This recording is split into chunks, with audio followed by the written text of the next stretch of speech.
Ang kwento ni Tomby. Ang kwentong ito ay hango sa totoong buhay. Mula ito sa isa nating tagapakinig na itago na lang natin sa pangalang Adrian. Walang eksaktong taon. Probinsya ng Antique. Dakong tanghali ng Biyernes nang marating ni na Adrian ang isla sakay ang isang bangka. Masyadong mainit ng oras na yon dahil tirik na tirik ang araw. Bago simula ng trabaho, napagpasyahan muna nilang sumilong at kumain sa nakitang maliit na karinderya. Habang kumakain, hindi maiwasan ni Adrian na pagmasdan ng paligid.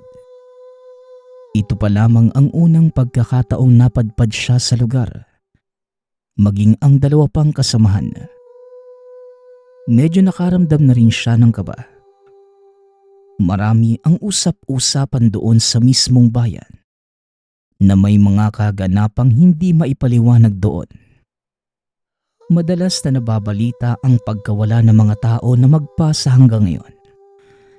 Hindi na natagpuan. Manang, matanong ko lang po. Totoo po ba yung naipapalabas sa balita na may mga taong nawawala dito sa isla? Tanong ni Adrian. Hindi kagad nakasagot ang manang na nagmamay-ari ng karinderya. Lumapit pa sa kanila bago nagsalita. Mga iho at iha, wag sana ninyong mamasamain ang ibibiling ko. Kung mananatili kayo sa lugar na ito, mas mainam na wala kayong babanggitin tungkol sa bagay na yan. Dahil ang may sala ay nakikinig lamang sa tabi-tabi. Tugon ng tindera. Matapos marinig ang sinabing yon ng manang, nagkatinginan ang magkakaibigan at napatingin sa paligid. Sunod-sunod na buntong hininga pa ang napakawalan. Pagkatapos nilang kumain, sinimulan na nila ang pagtatrabaho. Inuna ni Adrian ang nagmamay-ari ng karinderya samantalang nag-ikot naman sa mga bahay-bahay si Stephen at Jillian. Naging maayos naman ang kanilang trabaho. Mabilis ding natapos sa hapong yun ang bilang ng kota na dapat masenso. Wala ring naging problema sa pakikipag-usap sa mga taga-isla. Likas silang mababait at marunong makipag-ugnayan sa kapwa. Bandang 5:00 ng hapon, nagagawa na ang liwanag ng araw at ang kadiliman ng gabi. Naglalakad pa sa kahabaan ng daan sina Adrian. Nagbabaka sakaling makahanap ng bahay paupahan para kanilang matulugan. Ngunit wala silang makita dahil wala namang ganoon sa isla.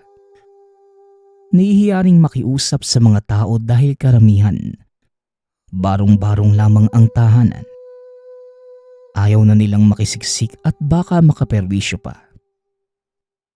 Pagkarating sa sitio Maribeles, sityong malapit sa dagat, may nakita silang abandonadong kubo sa tabi ng daan. Sira-sira na ang halos lahat ng parte pero may iilang yero pa namang pwedeng masilungan. Dahil wala ngang makitang bahay na matutuluyan, yun na lamang ang kanilang napagkasunduan. Matitiis mo ba ang ganitong sitwasyon, Jillian? Tanong ni Stephen. Wala naman tayong ibang matutuluyan.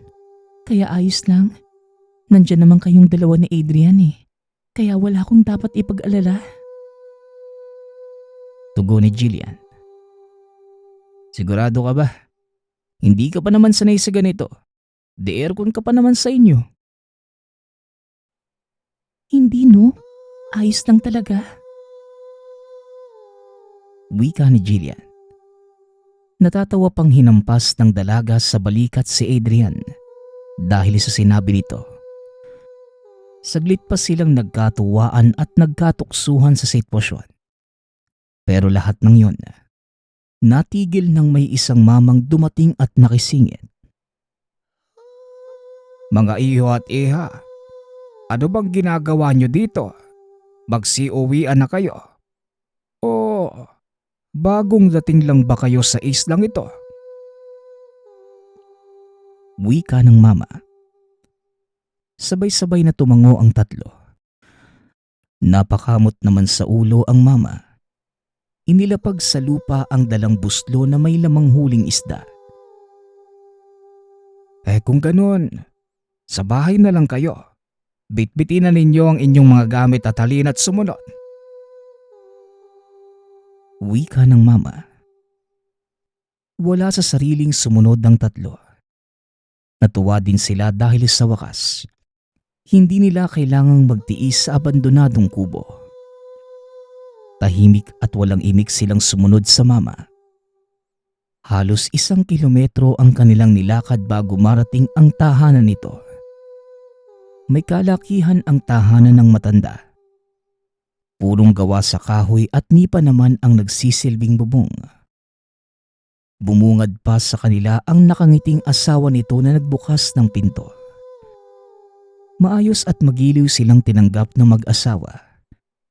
Pinagsilbihan pa at pinakain. Hihindi sana sila dahil pakiramdam nila ay naiistorbo na ang mga ito. Pero masyadong mapilit kaya wala nang nagawa pa. Matapos maghapunan, bilang respeto, niligpit at hinugasan nilang tatlo ang pinagkainan. Matapos ang lahat-lahat, nakipag-usap muna sila sa sala. Ang totoo niyan, taga-munisipyo po kami. Natasang magsenso kaya napadpad ho kami rito. Wika ni Adrian. Magandang gabi ho. Ako nga po pala si Jillian. Siya naman po si Adrian at si Stephen. Kayo po, ano pong mga pangalan ninyo, nanay at tatay? Tanong ni Jillian. Ako nga pala si Dindi. Tawagin na lamang ninyo akong Aling Dindi. Tapos Mang Marcelo naman itong asawa ko. Tugon ng ginang. Matapos magpakilala sa isa't isa, nagkatuwaan at nagkwentuhan pa ang mga ito. Kung ano-ano ang napag-usapan at kung saan-saan na napunta. Hanggang sa humantong sa mga kaganapan sa isla. Maiba po tayo, Aling Dindi at Mang Marcelo. Talaga bang may hindi maipaliwanag na ganap dito sa isla ninyo? Katulad na lang ng bali-balita na may nawawalang tao. Tapos nilipas ang ilang araw, matatagpuan na lamang yung bangkay? Tanong ni Stephen. Biglang nag-iba ang ihip ng hangin sa pagitan nila. Nakurot pa ito ni Jillian dahil sa biglaang pagbanggit nun. Pero hindi naman pinagkait ng mag-asawa ang sagot. Ilang dekada na rin kaming nabubuhay sa islang ito at nasanay na sa hindi maipaliwanag na ganap na yan. Pero ang totoo, naipaliwanag naman talaga kasi tao lang din ang may gawa. Wika ni Aling Dindi. Anong ibig niyong sabihin, Aling Dindi? Tanong ni Jillian. Aswang ang may sala sa napapabalitang mga kaganapan dito sa isla at nariyan lang sa paligid. Tugon ng matanda. Kinilabutan ang tatlo sa narinig. Kanya-kanya pang ayos ng upo at hindi na maiwasan ang pagiging kabado. Kaya nga noong nakita ko kayo sa sira-sirang kubo, inaya ko kagad kayong tumuloy dito sa amin. Dito sa isla, mas mainam na may bahay upang kahit papano maiwasan ang banta ng aswang. Wika ni Mang Marcelo. Biglang napatanda ng krus si Jillian sa narinig. Hindi na rin nagsisi na sumama kay Mang Marcelo dahil batay sa sinabi ng matanda, mukhang ikapapahamak pa nila kung hindi sila pumayag sa alok. Pinutol at hindi na pinahaba pa ni Aling Dindi ang usapan. Pasado 8:00 na rin at kailangan ng magpahinga ng lahat. Sa kabilang kwarto pinatulog sin Adrian at sa kabila naman ang mag-asawa. Nang makahiga na ay pinatay na rin ang ilaw. Maliwanag naman ang buwan ng gabing yun. Pumapasok sa loob ng bahay ang sinag. Sa kabilang banda kahit anong pikit ni Stephen, hindi pa rin siya makatulog. Hindi din komportable na makitulog sa ibang bahay. Sa madaling salita, namamahay ang binata. Patuloy lamang ito sa pagpapagulong-gulong sa higaan hanggang sa naasar na at bumangon at naupo. Nang hindi pa rin komportable, dahan-dahan siyang lumabas ng kwarto at nagpuntang kusina upang makainom ng tubig. Doon na rin muna siya tumambay. Habang nagpapalipas ng oras, napako na lamang ang tingin ni Stephen sa bahagi ng lutuan. Malapit ito sa dingding. May kung anong dumaan doon na masyadong kakaiba ang hubog ng katawan. Napatitig pa ito ng ilang sandali doon hanggang sa tuluyang napakunot ang noo sa narinig na tunog. Kinakabahan siyang tumayo mula sa pagkakaupo. Palipat-lipat ang tingin sa magkaibang direksyon. Hinahanap ng kanyang paningin ang pinanggagalingan ng ingay na nagpapatindig balahibo. Hindi na rin niya napigilang sumigaw matapos mapansin sa siwang ng dingding na kahoy ang isang figurang mas lalo pang nakapagpadagdag sa takot. Naunang nagising si Mang Marcelo na kagad binuksan ang ilaw. Nang makita ang tinutukoy ni Stephen, kagad siyang bumalik sa kwarto at kinuha ang isang maliit na kahon na may lamang maninipis na tila baging. Kinuha na rin niya ang itak at kagad lumabas. "Teka, ano bang meron?" tanong ni Adrian. "Huwag kayong lumabas. May aswang sa labas!" tugon ni Aling Dindi. Halos magkasabay pa silang napatanda ng krus at napayakap sa isa't isa.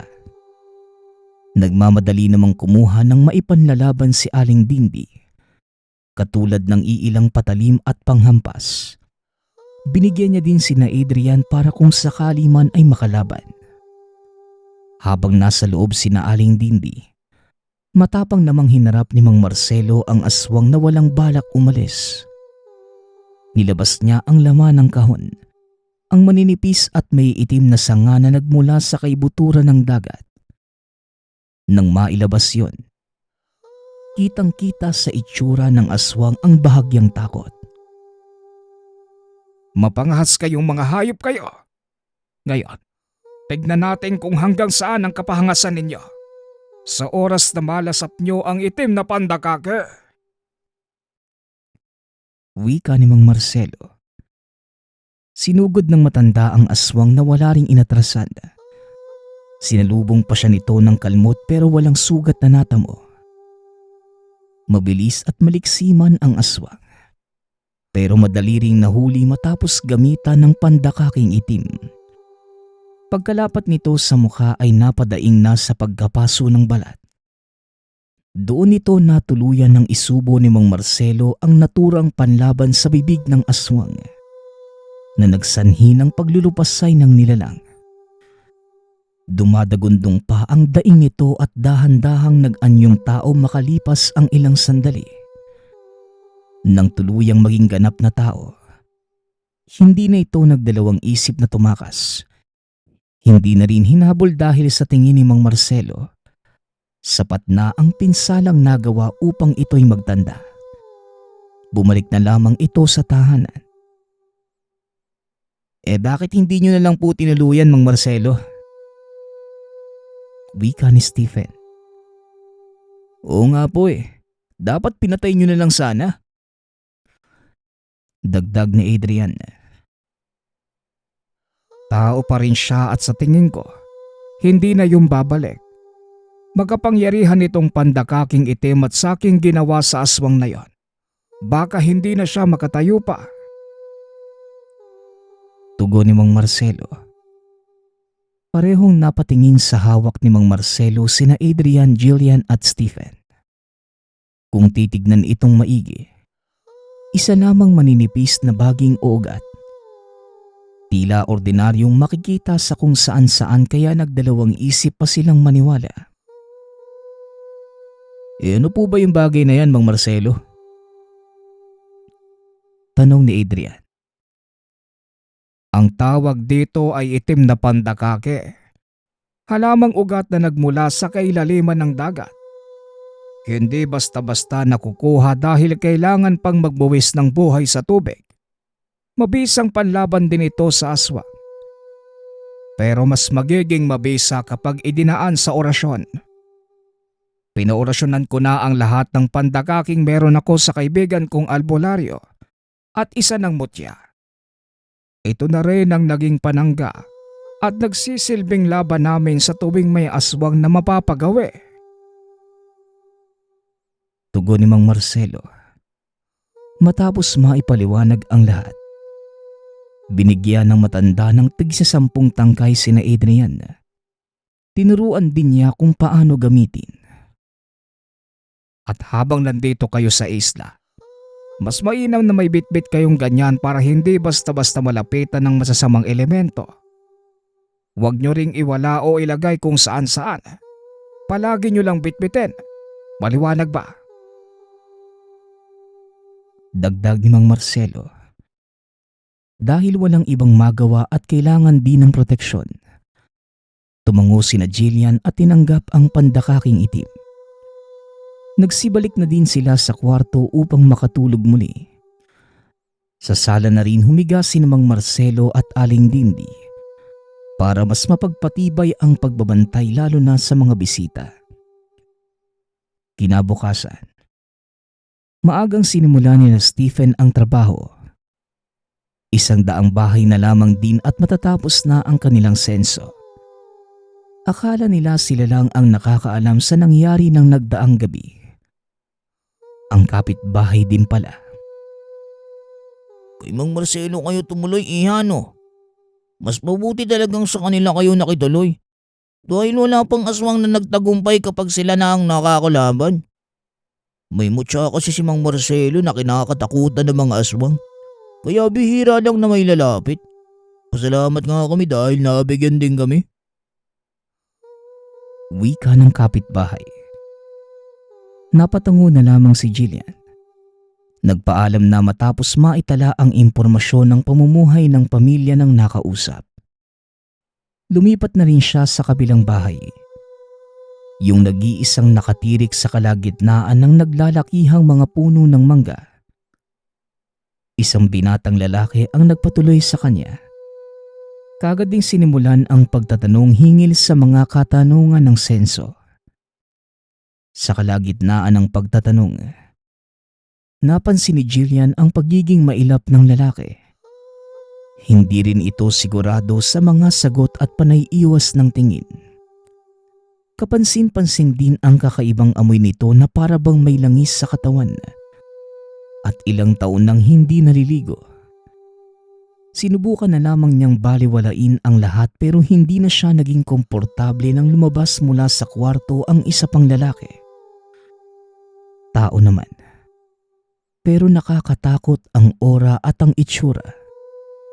Maraming mapupulang naglilinyahang pasa sa muka, leeg at mga kamay. Maging ang bibig ay namamaga. Katulad ng binatang kausap, nangangamoy din ito. Hindi na nagawa pang ipagpatuloy ni Jillian ang mga katanungan dahil tinititigan na rin siya ng 2 lalaki. Matapos ay nakaramdam na ng takot sa tanong ng binata na nag-iba na rin ang dating. Mag-isa ka lang bang pumunta rito? Tanong ng binata. Oo. Tugon ni Jillian. Dahan-dahang iniligpit ng dalaga ang mga gamit at aalis na sana nang hawakan siya ng 2. Napasigaw na rin siya nang bigla siyang amuyin ng mga ito.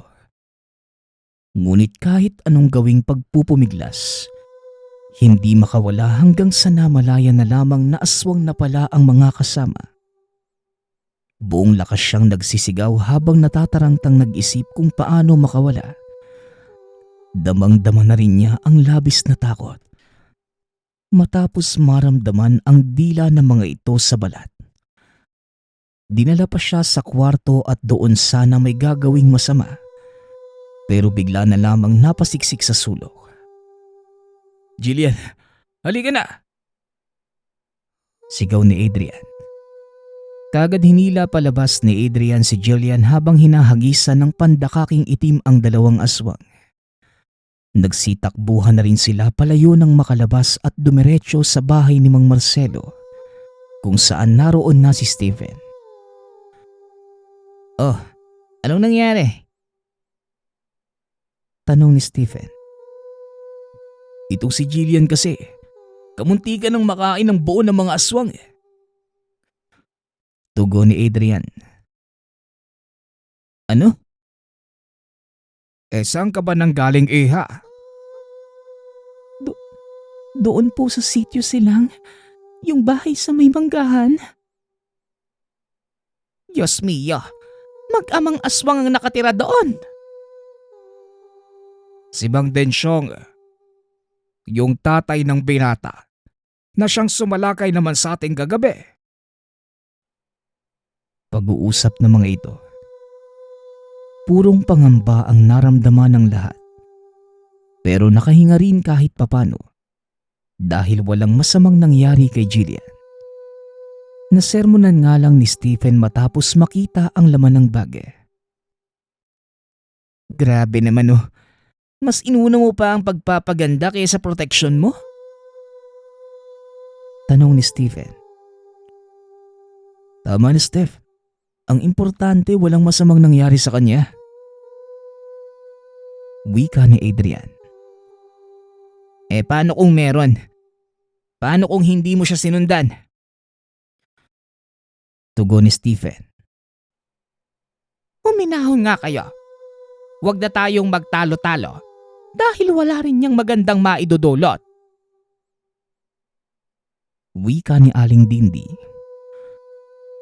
Natahimik silang pareho at pumagitna ang katahimikan sa lugar. Ilang sandali pa. Inaya ni Mang Marcelo si Adrian na sumama sa kanya na pumunta sa manggahan.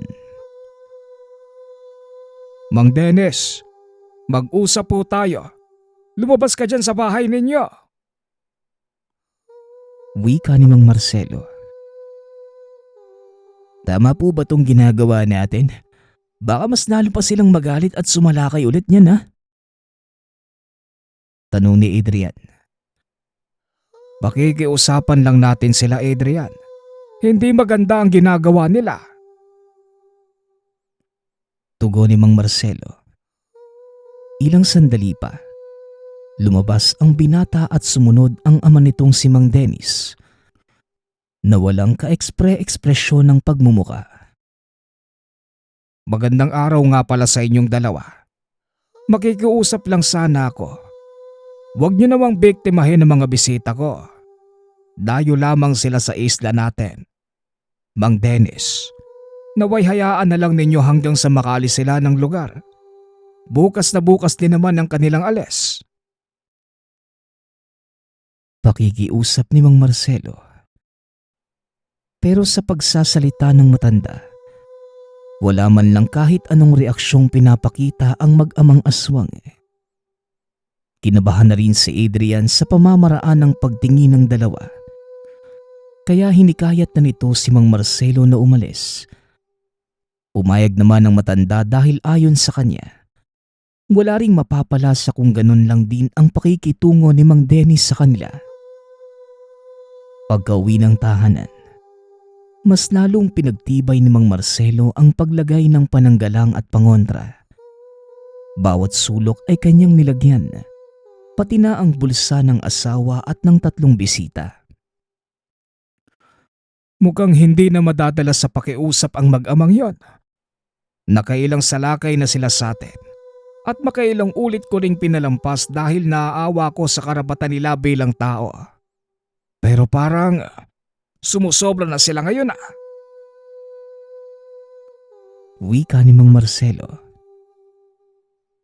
Ano nang plano mo, Marcelo? Kinakabahan na rin ako dahil meron tayong mga bisita. Paano na sila kung babalikan tayo ni Mang Dennis? Tanong ni Aling Dindi. Ilang beses na nating nakaharap ang mag-amang aswang na yon. At kung sakaling babalik sila, pasensyahan na lang kami dahil wala kong ititira sa kanilang dalawa. Tugon ni Mang Marcelo. Sa puntong ito, naging buo na ang pasya ng matanda. Bandang 10:00 ng gabi nang maalimpungatan si Aling Dindi. Nagmamadali itong bumangon dahil hindi na mapigilan ang pagkaihi. Dumiretso ito sa banyo na nasa bahagi lang ng kusina. At habang umiihi, ang papikit-pikit nitong mga mata ay biglang nilayasan ng antok. Matapos mapagtanto ang isang bagay, nagmamadali at kagad niyang sinilip ang labas. Ganun na lamang ang kanyang pagsigaw sa ngalan ng asawa, pagkakita sa aswang na nasa malapitan. Nagising din kagad ang diwa ni Mang Marcelo pagkasigaw ni Aling Dindi na merong aswang. Otomatiko niyang binitbit ang kahon ng pandakaking itim, maging ang itak na kanyang inilagay sa ilalim ng higaan. Paglabas ni Mang Marcelo, hindi na rin siya nagtaka kung bakit dalawang aswang ang nasa labas. Sa mga hubog nito, kilala at natukoy niya kung sino si Mang Dennis at ang anak. Nagsilabasan din mula sa kabilang kwarto sina Adrian. Napatakip sila ng ilong sa langsa ng amoy na humahalo sa hangin. Nang walang sali-salita, binigyan niya ng iilang tangkay ng pandakaking itim ang lahat. Binili ng manatili lamang sa loob ng bahay anuman ang mangyari. Matapos yun, matapang nang hinarap ang mga kaluluwang halang na naghihintay sa labas. Pasensyahan na lang tayo, Mang Dennis. Nakailang patawad na ako sa inyo. Pero ngayon, hindi ko nananaisin pang magpatawad. Kayo na mismo ang lumapit sa inyong kamatayan. Wika ni Mang Marcelo. Magsasalita pa sana ito nang biglang nagsidatingan ang tatlong kapitbahay na may daladalang panlaban sa mga kamay. Pandakaking itim, maging iba't ibang klase ng patalim. Sama-sama tayo sa pagpuksa ng mga aswang na ito, paring Marcelo. Sila rin ang pumatay sa sanggol ko. Makikisali na rin ako sa pagdurog sa mga buto ng dalawang yan. Nang dahil sa kanila, namatay ang asawa ko. Wala man silang atraso sa pamilya ko. Subalit malaking perwisyo naman ang idinudulot nila sa isla natin. Iligpit na ang mga yan gamit itong pandakaking itim na binahagi mo sa amin, paring Selo. Wika ng mga kapitbahay. Nakaramdam ng tuwa si Mang Marcelo. Hindi siya nagkamali sa pasyang ibahagi ang pandakaking itim sa mga ito. Kahit kaunti lamang ang naibigay, marami naman silang magtutulungan upang matapos na ang kapangasan ng mag-amang aswang. Nang walang sali-salita, sumugod silang apat. Sina Mang Ben at Mang Ernie ang kumalaban sa binatang aswang. Sina Mang Marcelo at Mang Ronnie naman ang humarap kay Mang Dennis. Kagad naglaban-laban at makikitang nahirapan ang mga aswang dahil sa hawak nilang panlaban. Bawat dampi ng pandakaking itim sa balat ay siya namang pagpalahaw ng mga ito. Dagdag pa ang lupit na natanggap na mga patalim na paulit-ulit bumabaon sa laman. Patuloy ang pagkakagulo.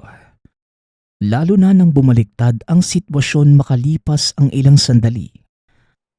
Nakabawi ang panig ng mga aswang. Doon na nabahala si Aling Dindi, maging sina Adrian. Hindi man nasugatan si Mang Marcelo dahil protektado ng mutsyang pandakake. Mababakas naman ang pagod at hirap sa ginagawang pag-ilag dahil may katandaan na rin. Ilang ulit pang natumba dahil sa pagkawala ng balanse. Tumulong na kayo. Tulungan niyo sina Adrian. Stephen! Wika ni Jillian. Ano? Jill, mga aswang ang mga yon. Anong laban namin? Tanong ni Stephen. Tara na. Steph, kailangan nila ng tulong. Wika ni Adrian. Wala nang nagawa pa si Stephen nang kaladkarin ni Adrian palabas. May hawak din naman silang iilang tangkay ng pandakake. Adrian, mukhang mali yatang mangialam pa tayo. Pero mas mali kung hindi tayo mangingialam, Stephen. Pag-uusap ng dalawa. Nang matansya ni Adrian ang galaw ng binatang aswang, kagad niya itong dinambahan at pinagsusuntok matapos matumba sa lupa. Kagad niyang isinubo ang hawak na pandakaki sa aswang. Napadistansya rin pagkatapos makagat sa daliri pero hanggang gasgas lamang ang natamo. Nilapitan na rin ni Stephen ang aswang. At walang ano-ano'y hinampas ng bato sa ulo. Paulit-ulit hanggang sa naglupasay na lamang. Kinabahan pa siya sa ideyang napatay niya ito. At nang hindi na nakagalaw, otomatikong lumayo at nagpunta sa kinaroroonan ni Adrian. Nakapatay ako, Adrian. Wika ni Stephen. Hindi rin alam ni Adrian kung ano ang sasabihin dahil pagtingin niya. Nasaan yung tao na ang binatang aswang at hindi na gumagalaw. Bumaha na rin ang dugo nito sa lupa. Samantala, todo pa rin sa pakikipaglaban si Mang Marcelo sa aswang na si Mang Dennis, na kahit marami ng sugat mula sa pandakake, pilit pa rin lumalaban. Nang magsilapit si Mang Ernie, doon lamang ito natigil dahil wala nang naging laban matapos pagtulungan maipasok sa bibig ang iilang tangkay ng pandakake. Paulit-ulit ding sinaksak ni Mang Ronnie ng balisong sa tagiliran at dibdib hanggang sa tuluyang kinalasan ng buhay.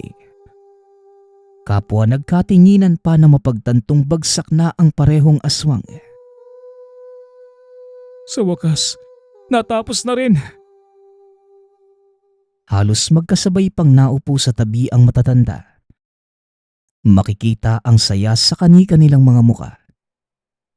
Parehong napadasal sa kaitaasan sa kaligtasang pinagkaloob habang nakikipaglaban sa hindi pangkaraniwang nilalang. Pati sina Adrian at Stephen na nasa harapan ng pinto, hindi maiwasang makaramdam ng tuwa. Maging sina Aling Dindi at Jillian na nakadungaw sa bintana. Pinalipas muna ni Mang Marcelo ang 30 minuto. Saktong nasa kondisyon uli ang katawan matapos makapagpahinga. Bago napagpasyahang iligpit ang bangkay ng dalawang aswang. Palihim nila itong ginawa at sa mismong bahay ng yumao, naganap ang paglilibing.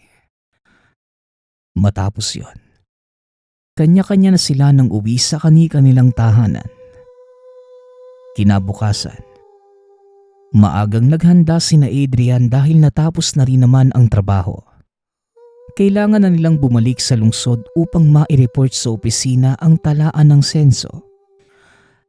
Masyadong mabilis ang mga naganap, pero nakapagpaalam naman ng maayos kina Aling Dindi at Mang Marcelo.